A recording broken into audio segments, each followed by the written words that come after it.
Hello and welcome to another League of Legends video, and in this one focusing on our fix win climb series, which we haven't seen in a while, and that's where we look at fixes, mistakes, and of course positives used by the lower and mid MMRs that you guys can use to put together a nice winning streak and hopefully make a significant climb.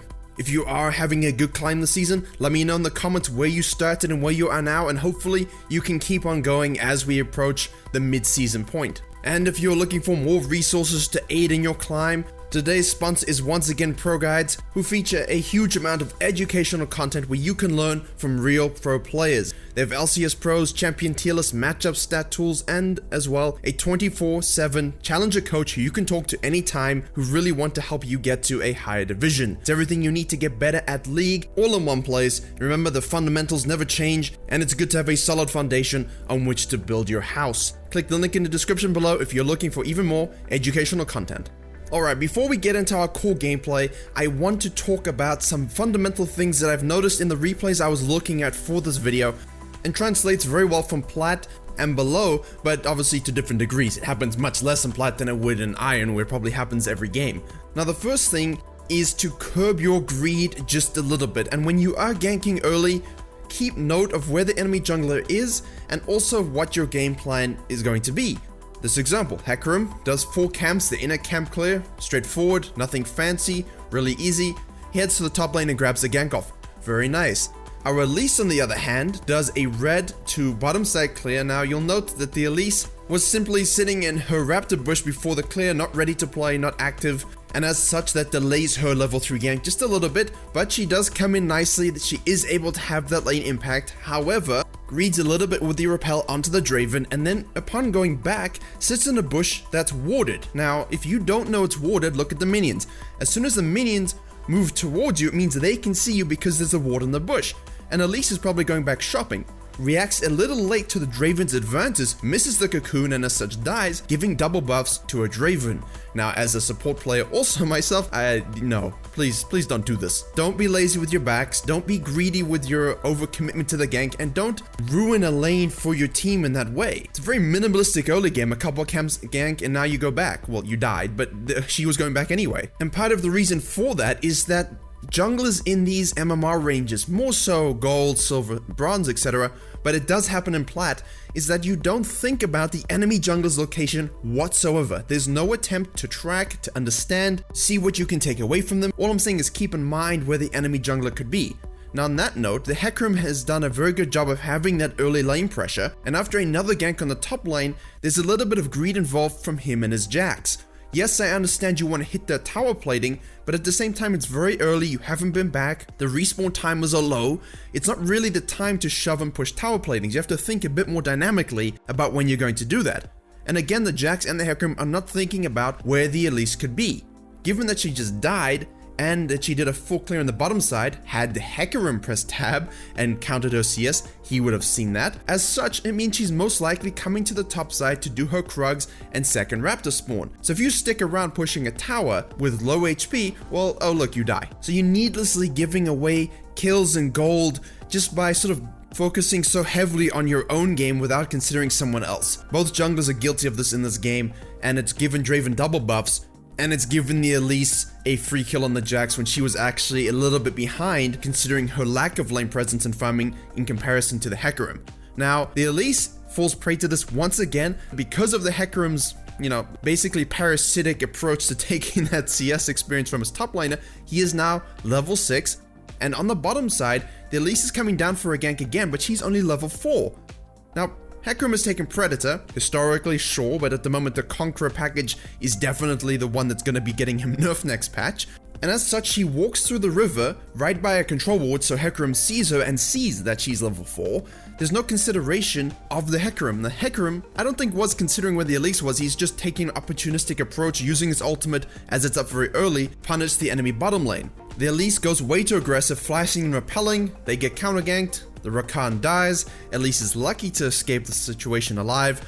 And that concludes our introduction, mistakes, and fixes. I just wanted to bring to your attention that completely ignoring the location and state of the enemy jungler can cost you things quite dearly from a jungler perspective, but also if you are lazy with your backs and you don't have a more dynamic early game plan, you can end up giving double buffs away to the enemy laners, and that's basically the cardinal sin of jungling. Do not do that. Alright, that means we can move on to our core gameplay example, and as I'm sure some of you have seen already, Jarvan, Hecarim, and Rek'Sai, the top 3 junglers on this patch, will be receiving nerfs in the patch next week, and so this game focuses on Jarvan versus Hecarim. If you're watching this in the future, they were top tier at the time, so the power levels of each jungler is competitive. There's no weird trolly stuff going on that, would impact their effectiveness or win rate in the game. As such, Hecarim starts in the Raptors.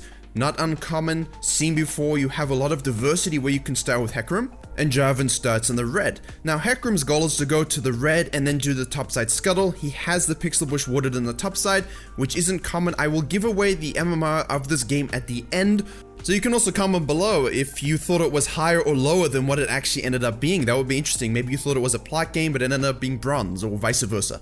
So while Hecarim's game plan is solid, Jarvan's really isn't. We looked at Yankos, we looked at Jungle Roots recently about how Jarvan has the most dominating early game if you do it correctly, and he goes from red to Raptors to blue. This is just such a weird clear for him to do. It's low impact, it's not even the right 3 camps that you should choose. In this case, he could very easily have gone across the dragon wall as we looked at last month, stolen the enemy's blue buff, taken the scuttle crab, and then ganked mid or bottom lane. That's a huge sense of denial. On the other hand, the Hecarim does a very good job of anticipating that Jarvan is just going to have a standard clear and end up at the blue buff.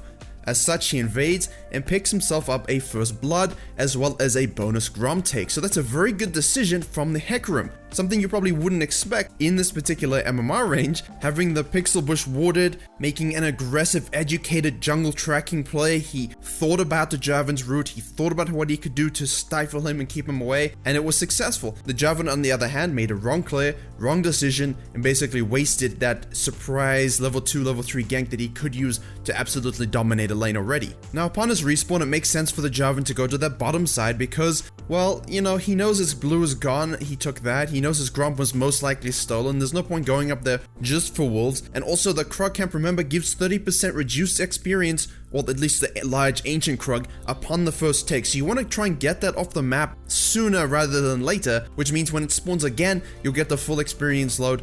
And even though it is nerfed compared to what it used to be, it's still a nice boost to your overall experience level. Now, his decision is good because the delay in going to gank bottom lane allows the Ashe and the Thresh to push in just a little bit more, but as you can see from the gank, there is a very undecided nature of how he's going to gank it because, well, it's Thresh, the Lantern. This is why junglers hate Thresh. It's just such an annoying champion to have to deal with when you are ganking, and he didn't chain CC with his Jinx, which means Ashe gets out free, and then he misses his EQ quite badly actually, but nonetheless, because the Ashe reacts without thinking, she burns her heal. So for laners in this MMR range, try and save your spells a bit more because he missed it. You were never going to die, you don't need the heal, and as such, it's just a wasted summoner spell by the Ashe. The Jarvan made a mistake, the gank wasn't that clean, but it does relieve a little bit of pressure on his own bot lane. So it's a good gank, it's good to have lane pressure. It wasn't executed the best, but the fact that you burn some summoner spells, even accidentally, is good overall. Now his mistake here is that he goes into the tri-bush to try and do the loop, which we talked about in the advanced pathing video, which I'll link in the description, but upon realizing that the gank wasn't going to happen, he goes back. It's just such a waste. He died, got Krugs, had a gank, now goes back to base again. What could you possibly be doing that would be a good decision? Because guess what? If the Hecarim was on the top side invading you, that means that Scuttle Crab was available to take, so it's a wasted thing from Jarvan. He could have actually gone to do that immediately after his gank instead of going back into his tri-bush. He could have easily taken that Scuttle and gone to the mid lane looking for a gank. Not good from the Jarvan. Now, in the Hecarim's point of view, pretty good start. He came down after his first kill, got his whole blue side, and now he's doing his lane gank for his bottom lane. And it's a relatively clean gank. I'm very happy both the ADC and the jungler were continually autoing down to the last minute to secure that kill. A lot of low, mid MMR players don't auto attack enough, they're so focused on their spells. And in the meantime, the greed comes into play, the I just need that kill no matter what greed comes into play. And the fact that the Jarvan's pathing is very peculiar would have made more sense for him to top side, clear all the way down, get that Scuttle Crab, be in time for a second buff. But the fact that he is in this direction means he can waddle on over and punish the over-aggression, and he is able to kill on the Thresh. The Ashe does a very good job of saying, well, I'm dead anyway, might as well deny as much gold to the enemy team as possible, and simply dies to the Soraka under the tower. Some players are going to climb, they're going to get better, but these greed plays hold them back. I don't know why he's sitting in this bush and trying to get a gank off on the enemy ADC. She's full HP, she just came back to lane, and he doesn't think, what if the Jarvan hung around in this area? Not that Jarvan was really necessary to get the kill, but he dies and throws away everything again. Delays his back timing, gives gold away, it's just so unnecessary. However, both junglers do something very well in the next phase. Hecarim immediately goes and ganks that mid lane, and that's why the Jarvan's avoidance of the mid lane earlier is quite important.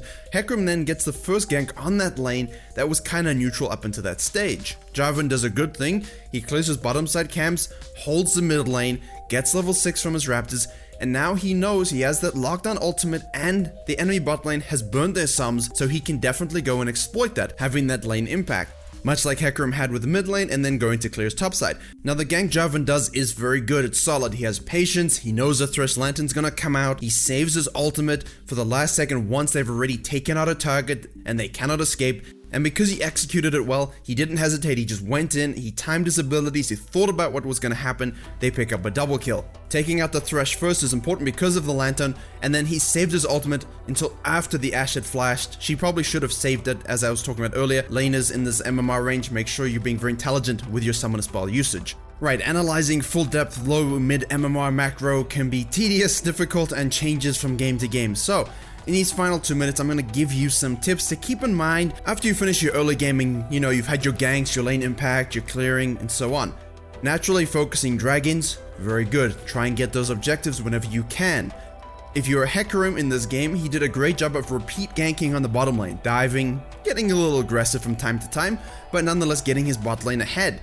He then translated that to ganking on the top side quite often, and as such had a 2-level lead over the Jarvan, who was consistently behind, and as you saw from the first phase of the game, had difficulty with his pathing and really maximizing his roots for XP. Now, after the Hecarim kills a Jarvan, this is what I'm talking about that mostly happens. There's no concept of objectives after kills or kill conversion ratio that's in your stats in the client that I recommend you pay attention to. After Hecarim has a great gank on the top lane, after he has an invading kill on the Jarvan, instead of going for perhaps that 15-minute Herald and using it to get more towers and even snowball that advantage further, the low MMR in him comes out like a disease, and he just must go to the mid lane and try and kill the Diana. And as you expect, he dies, giving double buffs to the Diana. So rather than accentuate his lead, getting Herald, further snowballing and closing the game out with some solid tower taking, he dies. Then they lose all momentum. And now, the final thing is when you are in the endgame, they got an early Baron, the Hecarim's team, they have a 7,000 gold lead, there is just zero concept of pushing out side waves, zero concept of going back at similar times, and so much of, hey, look at this Hecarim, I am fed, I can dive the Soraka. It's Soraka, and our whole team's there, and your team is back, scattered, so you just died. And then Jarvan's team thinks, hey, we killed the Hecarim, let's push up the mid lane, and there's no mini wave, so they get stuck on a tower and counter killed. There's a lot of this dive the enemy and die, and then the enemy team counter pushes, but they don't pay attention to mini waves, and then they die, and it's just a bloodbath back and forth with slow pushes either way until someone eventually gets to the Nexus. That's why games take so long to close out, and that's why the Jarvan's team won this game, because Hecarim's team was so disjointed, didn't pay attention to side waves, never decided to group and actually use their lead, and consistently got caught out. Obviously, teamfighting mechanics play into it, but the whole concept of we have this huge lead, let's not group, let's instead wander around and try and 1v5 is just so ingrained in their mentality that it causes them to lose way more games than they really should. If you have Baron, this goes for all of you in all roles. Group, get that inhib, siege a little bit. When that inhib's down, rotate to another lane and take that inhib. Push sideways so that when you do get a Baron or win a fight, you can easily push towers. So it's just something to keep in mind. Force yourself to be with your team, force yourself to focus on those objectives after kills, especially if you have good early games. And we will do a video on this very shortly, especially focusing on split push macro, how you can use that to get endgame victories. The MMR of this game was mid to low gold. However, the Hecarim was silver 1 on his way to gold, and the Jarvan was gold 3, but was platinum in season 7 and didn't play in season 8. So you got a nice mix of MMRs in this game. It was a ranked solo queue game. They all are currently around the same MMR, so you can see how there's a commonality in some of the mistakes that people make, ranging from silver to platinum. even if the mechanics might be better, and even if, like both of these junglers, they have good win rates overall, they are climbing overall, they are not stagnant, they will both reach their goals eventually. It's just some of these mistakes creep in and really can affect outcomes of games. Jarvan shouldn't have won this game, but at the same time, the Hecarim also shouldn't have won this game because he just lost all sensibility after his 2-level lead. Thank you very much for watching. I hope you were able to enjoy and learn something at the same time. Please like, share, and comment if you did. Subscribe for more League of Legends guides and jungle videos coming very soon. And as always, I will see you all in the next tutorial.